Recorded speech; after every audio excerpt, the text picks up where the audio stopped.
আসসালামু আলাইকুম। আমি আপনাদের কাছে নতুন একটা রেসিপি নিয়ে চলে আসছি। এটা কে কে চিনেন বলবেন, আমি বলবো না, কমেন্ট করে জানাবেন। বলেন তো এটা কি কাটছি আমি। এটা আসলে পাহাড়েতে হয়।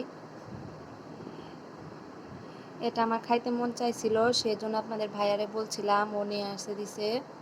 এটার কি কেবল নতুন নতুন উঠতেছে, এটা আসলে শীতের মধ্যেই পাওয়া যায়।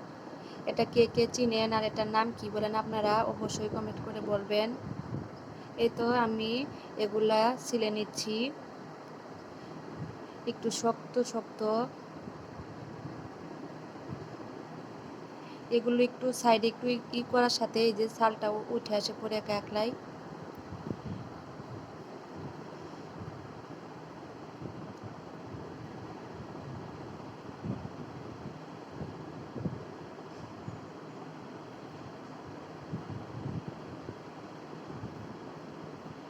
আমার তো এই তো কাটা শেষ, আমি এখন এগুলা ধুয়ে নিব। এগুলা ভালো করে ধুতে হবে যাতে ময়লা না থাকে। আসলে এগুলার ভিতরে তো কোনো ময়লাই নাই, তাও একটু ভালো করে ধুয়ে নিতে হবে।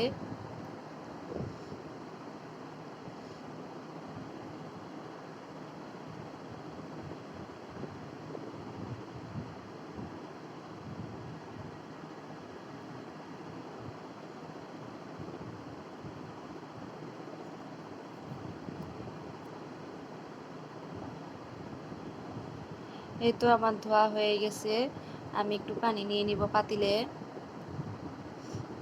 এটা আপনারা চুলাও সিদ্ধ করতে পারেন, যে কোনো জায়গায়, আমি গ্যাসে এটা সিদ্ধ করব। এই তো সরি, আমি রাইস কুকারে সিদ্ধ করব এটা। এই তো আমি এগুলো এখন দিয়ে দিলাম।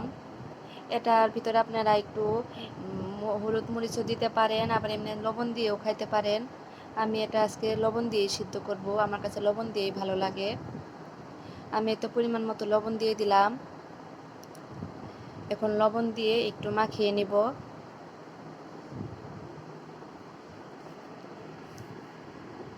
আপনারা এটা কে কীভাবে খান অবশ্যই কমেন্ট করে বলবেন।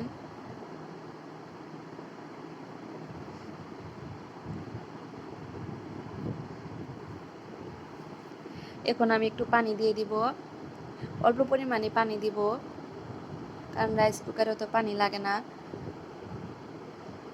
এই তো আমি এখন ঢাকনা দিয়ে ঢেকে দিলাম। এটা 7-8 মিনিট সিদ্ধ করলে হয়ে যাবে। এই তো আমি চলে আসছি। এটা ধোয়া, ঢাকনাটা খোলার সাথেই ধোয়া বেরোছিল, সেই জন্য একটু ঘোলা ঘোলা দেখাচ্ছে।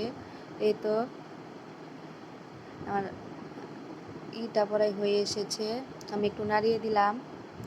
আমি এটাকে একটু পুরা পুরা করব, তাতে খেতে ভালো লাগে। হালকা একটু যখন নিচে লেগে লেগে যাবে, মানে ওই ফ্লেভারটা আসে, তখন একটু খাইতে ভালো লাগে।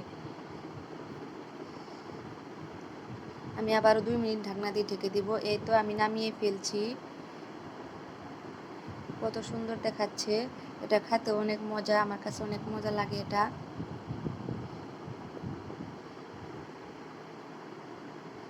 আপনারা এটাকে কি কি বলেন অবশ্যই কমেন্ট করে বলবেন। আর আজকের ভিডিওটা কেমন লাগলো অবশ্যই কমেন্ট করে জানাবেন।